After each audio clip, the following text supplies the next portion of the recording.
You're listening to Productivity Monsters in the Morning. We are the energy volt your real estate business needs to get you up and out and excited and productive for the day. We go over trending topics and things that really matter in the market of the moment.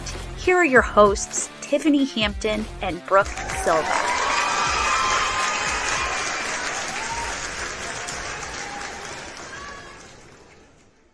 Good morning. Good morning. How are you today? Excellent. I'm warm and snuggly in my office with a little space heater under my feet going. If they get any hotter, they will combust, but I'm okay with it. I love it. I know I don't have my flip-flops on today. I actually had to wear shoes and leave the house. It's so much fun. What are you going to do? I'm going to be okay? not have sabotaging thoughts and know that I'm productive regardless of what I put on my feet. So you know what's funny? Let's talk about this because yesterday I got to work with a fantastic agent who lives their lives by the MREA. They do a lot of the right things, but like any top producing agent gets stuck on two things: making decisions that are inward focused, thinking everybody needs to see the message, and overthinking when it comes to bringing value to their database.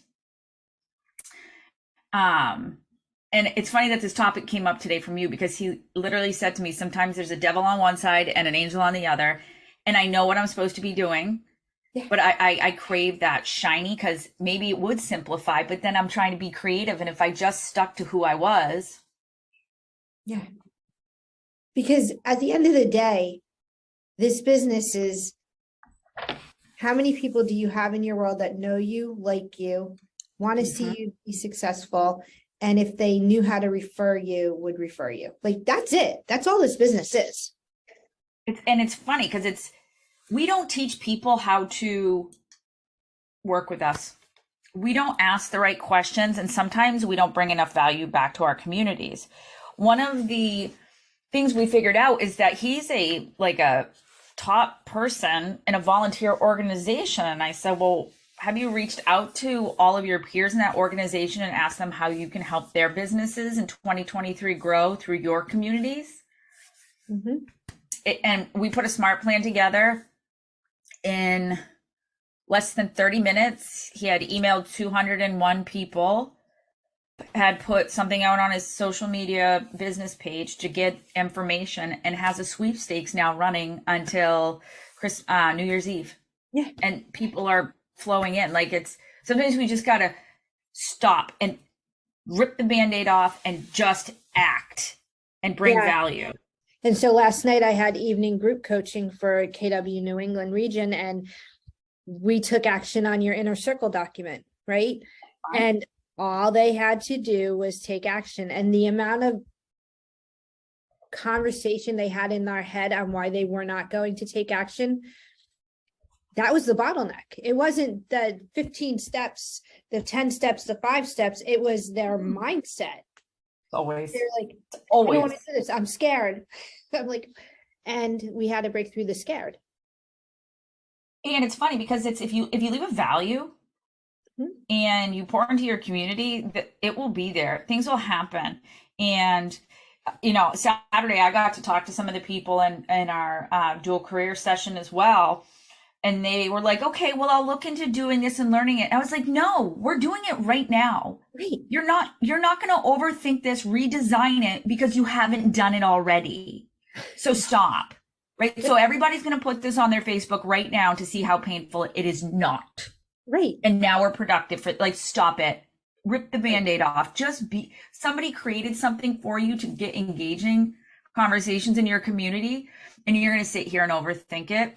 Yeah. No, thank you. So let's talk about our affirmation for today before we get down this rabbit hole of soapbox. I love your soapbox right now. I was like, oh my, she's being intense, because you're right. So our affirmation today is, I can stay focused and stay productive. Because that little angel on one side is whispering to you, keep going, one more phone call. And then the other guy's like, You should just go on Facebook and scroll and see who you can talk to and who's trying to reach out to Right. you. They're not. But he's always telling you, because that's your it in your ego, right? Like, I want to do it now. It's also, it's like you're compulsive to do it. Yeah. Whereas that ego tells you, is this for the benefit? Slow down. Let's rationalize this before you make an impulsive move. And that's just the difference between those two angels, is impulsive moments or productive moments that are Right. thought through with purpose. And then somewhere in the middle, you're fighting yourself. It's funny and it's true. And, I make a joke all the time. No, agents don't have control problems with stuff, right? Like, one of our agents came to us as a graphic designer, and they're 2 years into their career here, and they were like, well, yeah, these are good. These are, these posts that the agent gives us are good, not knowing yours truly in front of them is sitting there with a graphic design marketing background. And I said, okay, show me in the 2 years you've been here where you put that graphic design degree certificate to good use. You're not a graphic designer now, you're a realtor. So you either get off the pot or you do something with it. And is that best use of your time? When you can hire someone to replace you, you can play with those things. Well, and it's imperfect action beats out perfect inaction all day long, right? It drives me insane I always say this, and I know you guys have heard me hear it say before, and I say it in all my classes: close your eyes. Your business social media is your virtual brick and mortar. What does it say about you to someone else? Not to you, because obviously everybody thinks their Facebooks are great, they're perfect, but yet they have no engagement on them. It's because all you talk about is just sold, another one listed, under contract, real estate, real estate, real estate. I'm busy, busy, busy. So is your social media business page an empty shell with dust on it, nobody behind the desk, the lights aren't on, the close sign is flipped? Or are you welcoming? Are people fun? Do they have fun with you? Do they know you? Do they think you'll do the best job for them? Yeah. So when we're thinking of it and ego, right? And we're thinking of taking action, there's 7 circles in life, right? We know from the One Thing book, page 114, it's personal, job, spiritual, physical, financial, and personal, right? And there's one more that I'm sure I forgot. So when you're looking at all of those, are you asking the question, what I'm going to do next, is that going to move any of those circles forward? Does it fit in that 20%? Right. And if it's not, you have a second question. Do I go down that direction, or do I move myself towards what I desire? Because it's really painful to live in the now and know that you're sacrificing to take action in the future. However, when you're taking the action now for the future, you're sacrificing today for a better tomorrow. And people forget that. They do, because they don't see it. They're not feeling it. And it's funny, somebody I love and trust and respect in this world so much from the Pennsylvania region posted something this morning, and I kept it on my phone. It's funny how things just line up in the conversations we want to have. We don't pre-plan these shows. Oh no, we get on the fire. What are we talking about today? Right. And you and I always come together with the same thoughts in our head about what's going on in our world. So she posted this morning, stop wishing, start doing, keep going, but most importantly, trust the process. Right. Trust is, you've broken trust with yourself somewhere along the way. But if we don't keep going and keep doing, Tiffany, you said it last week, how many months does it take for things to actually find out if they're working? Yep, it's 6 months all day long. And we're holiday season, right? Christmas is on Sunday. People are celebrating Hanukkah and Kwanzaa and all of the other holidays. And at the end of the day, we carry so much guilt for what we didn't accomplish before those holidays that we over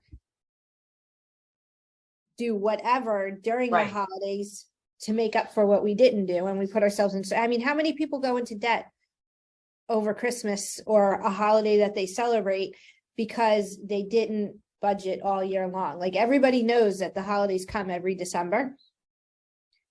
And if you just put X amount of dollars every week away. Right, layaway. Who remembers like layaway? Like my parents used to have to buy our gifts and pay them off until Christmas. Like that's how we grew up with layaway and stuff.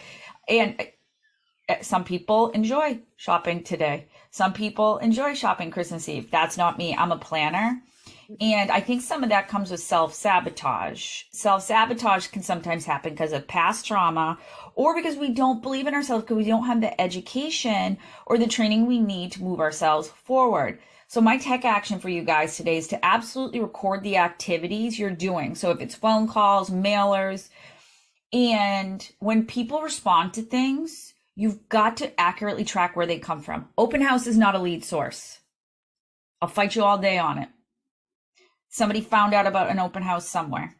Right. I love open houses. They do not magically appear into this brain of mine. Oh no, you have to actually market them, plan them. Right. Oh, get ready. 2023. We're going to talk open houses so much. But we've got to record it to see either is this producing results or is it not? Because I don't know about you, but I don't love throwing money away towards lead sources that are not working. And sometimes things take longer. One of my favorite books that was given to me, maybe last year or the year before, is called The Mountain Is You. So we always show in books, goals are these big mountains, right? We are the mountain. If you think about yourself as the goal first, like the mountain's running with you. It's a different perspective on it. But one of the quotes in the book is the greatest act of self-love is to no longer accept a life you are unhappy with. It is to be able to state the problem plainly and move forward in a straightforward manner. We romanticize our problems. What's our problem? I need money. Great. Right. Pick up the phone. Right. Do your script practice or dialogues and conversations. You need money. You need people. In order to get people, you need to find the people and be in relationship with them.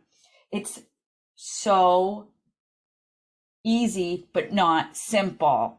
Because what you believe in life every day is what you're going to make of it. So find the problem. The problem's simple. You may not have the education behind you or the class you needed to propel you forward. It's why I am so in love with the 201 concept for contacts. Right? Like outside of the fact of what we're doing with the growth pre, we broke the 201 contacts into the most simple.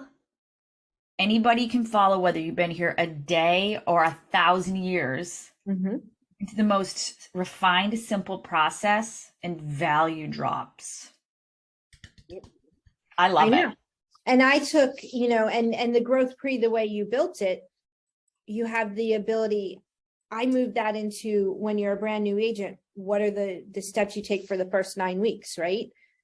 Because at the end of the day, that is the base of your business. And we were just talking, I taught business planning with Jen Bovey down in Rhode Island on Monday. And that one piece where they talk about, Mount Everest and the 29,000 feet to get up there, but it's 29,000 feet. So that's 29,000 steps, right? All you have to do is worry about step one, then step two. Like we overcomplicate everything. We're guilty of doing that. Yeah. Much.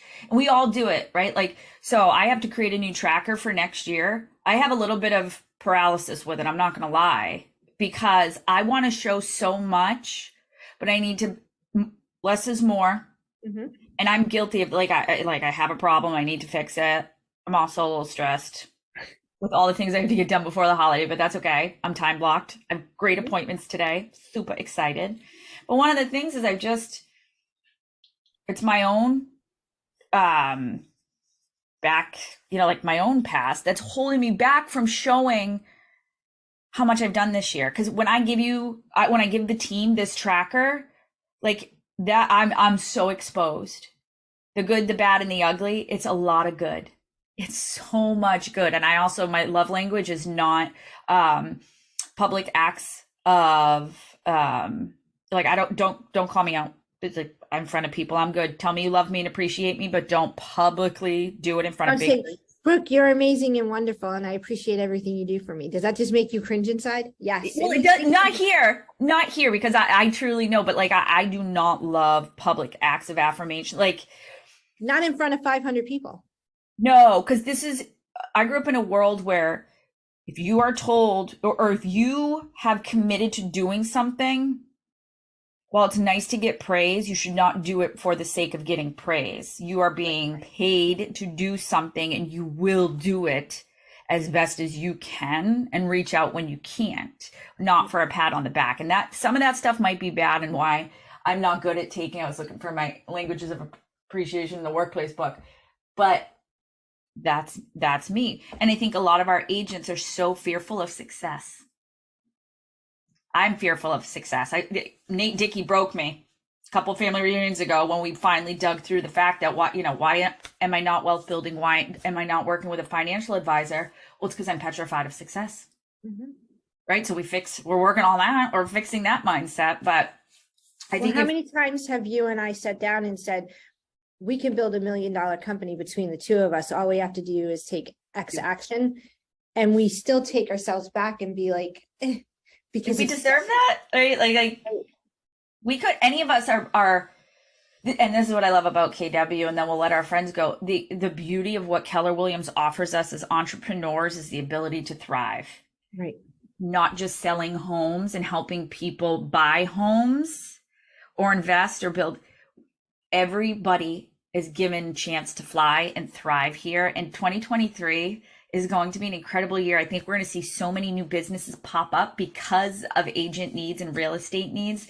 I think we're going to be seeing so many more communities pop up and really digging into those you love, trust, and know. So I'm really looking forward to seeing how our agents connect in relationships. I think we're going to see a lot of old school relationship building, and I'm looking forward to 2023.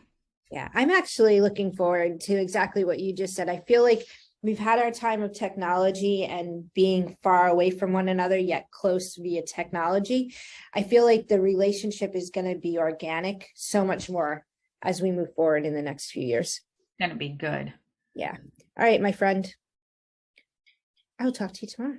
I'll talk to you tomorrow. Have a great day. Bye.